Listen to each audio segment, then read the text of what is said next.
क्योंकि अगर गंगा में तैरती लाशें, हाहाकार मचा हुआ था हॉस्पिटल के लिए, तो वहां की सरकारें फेल गई। सिस्टम का नाम इसे मत दीजिए। जिनकी लाशें गंगा में तैर रही थी, अखबारों के 4 पन्ने रंग दो, आप उसको कह रहे हो मुफ्त। नहीं साहब, कुछ मुफ्त नहीं है, कोई भाषण की शक्ल में नहीं है। एक शोक संतप्त गणतंत्र के एक अदना नागरिक समझिए या एक जनप्रतिनिधि समझिए, उसकी ओर से कुछ बातें कही जा रही हैं। और सबसे पहले माफीनामा उन तमाम लोगों को जिनकी मौत को भी हम एक्नॉलेज नहीं कर रहे हैं, जो हम जान ही रहे हैं कि वो मारे गए। तो ये माफीनामा सर सिर्फ मेरा नहीं है। मैं इसलिए ये बात कह रहा हूं कि मई के महीने में मैंने 6 आर्टिकल लिखे। संसद चल नहीं रही थी, कहां अपनी शिकायत ले जाते, किससे कहते। मुझे भाजपा के मित्रों ने, कई साथियों ने कॉल किया, बधाई दी, मैं उनका भी एहतराम करता हूं और कहता हूं कि ये भरोसा इस सदन का है कि हम सबको एक साझा माफीनामा उन लोगों के नाम भेजना चाहिए जिनकी लाशें गंगा में तैर रही थी। किसी ने कह दिया ये, किसी ने कह दिया वो। सर दूसरी चीज, मैंने कल सेक्रेटरी जनरल साहब से बात करने की कोशिश की, बाकी जगह भी। किसी 2 सत्र के बीच में सर 50 लोगों की ऑबिचुअरी आज तक कभी नहीं हुई संसदीय इतिहास में। राजीव सातव की उम्र थी जाने की इस दुनिया से। रघुनाथ महापात्रा जब मिलते थे गले लगाते थे, बोलते थे जय जगन्नाथ। अचानक में वो नहीं है। ये पीड़ा व्यक्तिगत है, आंकड़ा मैं नहीं कहना चाहता हूं, मेरा आंकड़ा, तुम्हारा आंकड़ा, अपनी पीड़ा में आंकड़ा ढूंढिए। एक व्यक्ति नहीं है इस देश में, इस सदन में, सदन के बाहर, उस सदन में जो ये कहे कि उसने किसी जानने वाले को ना खोया हो। सर पीड़ा कह सकता हूं। ऑक्सीजन के लिए लोग फोन करते थे, हम अरेंज नहीं कर पाते थे। लोग समझते हैं सांसद है, ऑक्सीजन पिछा देगा। 100 फोन में पूरे दिन में शाम को बैठ के देखते थे, सक्सेस रेट 2, सक्सेस रेट 3। हमको कौन सा आंकड़ा कोई बताएगा साहब? हमको नहीं चाहिए, किसी आंकड़े की बात नहीं करनी है। हमें देखना है कि जो लोग गए वो जिंदा दस्तावेज छोड़ के गए हैं हमारे फेलियर का। मैं आपकी बात नहीं कर रहा हूं साहब। आप कहिएगा 70 साल में कुछ नहीं हुआ, मैं उसमें जाना ही नहीं चाहता। ये कलेक्टिव फेलियर है 47 से लेकर अब तक की सारी सरकारों का। क्या बना दिया हमने? मुझे पता नहीं था कि अस्पताल और ऑक्सीजन का क्या रिश्ता होता है सर। ईमानदारी से कहता हूं, मैं मेडिकल बैकग्राउंड से नहीं आता हूं। सुबह से लोगों को दिखता था ऑक्सीजन ऑक्सीजन, रेमडेसिविर। मैं तो दवाइयों के नाम तक शुरू में सर प्रोनाउंसिएशन चेक किए कि कैसे उच्चारण करूंगा। ये हालत है। और तब हम आंकड़ों की बात कर रहे हैं, तब हम ये बात कर रहे हैं थैंक यू फलाना साहब, चिलाना साहब। सर मैं यहां से निकलता हूं, बहुत बड़ा विज्ञापन लगा हुआ है, मुफ्त वैक्सीन, मुफ्त राशन, मुफ्त इलाज। सर एक मिनट, मैंने किसी नहीं, please I don't want my time. मैं किसी दल की ओर से आज नहीं बोल रहा हूं।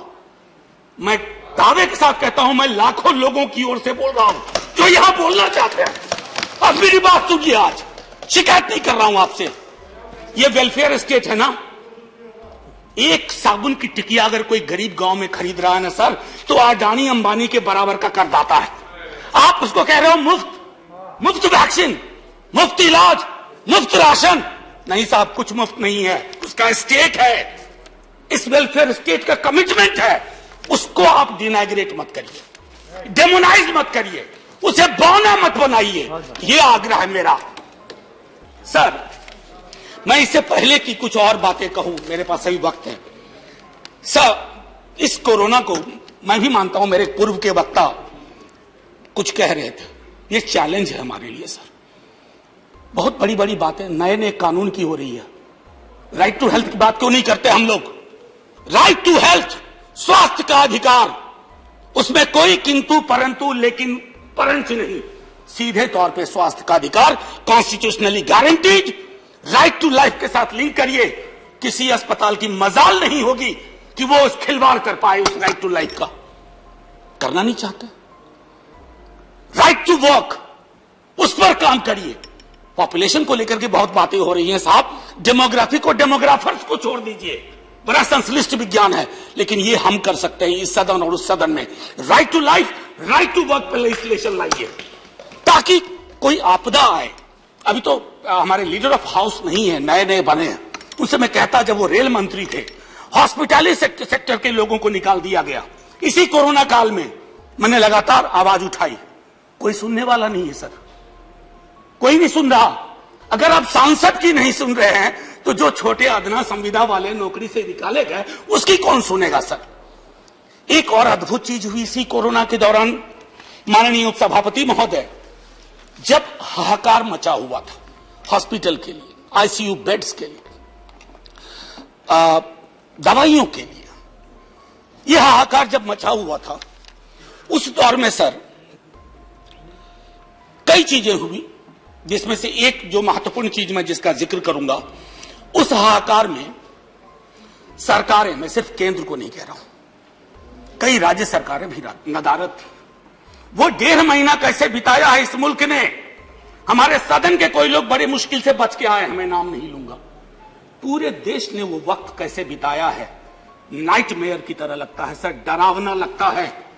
एक मेरा स्टूडेंट पढ़ा है, वह 37 साल का, हॉस्पिटल का बेड जब तक मैंने अरेंज किया वो दुनिया छोड़ के जा चुका था।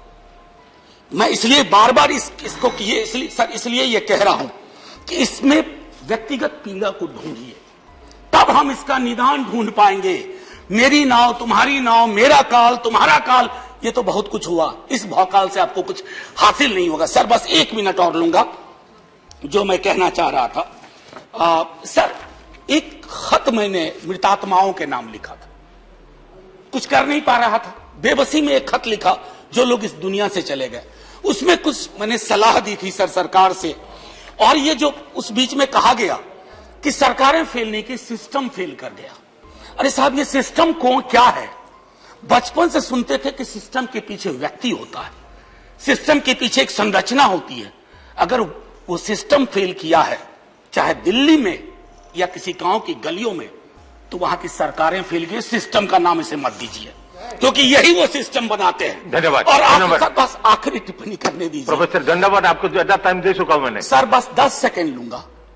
आज जय हिंद बोलने में भी वो खुलूस नहीं आ रहा है जो आम दिनों में हुआ करता है।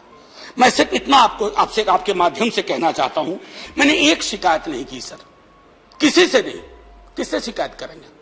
आहत हूं, जगाना चाहता हूं स्वयं को भी आपको भी, क्योंकि अगर गंगा में तैरती लाशें, सर जिंदगी में डिग्निटी चाहिए, मौत में उससे बड़ी डिग्निटी चाहिए।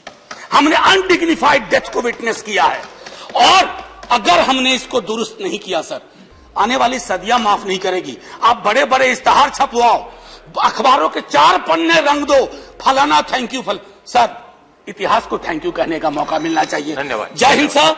अगर मेरी बात से फिर भी किसी को कष्ट पहुंचाओ, मैं उन्हीं लाखों लोगों की धन्यवाद डेड बॉडी के बिहाफ पे आपसे माफी मांगता हूं। जय हिंद।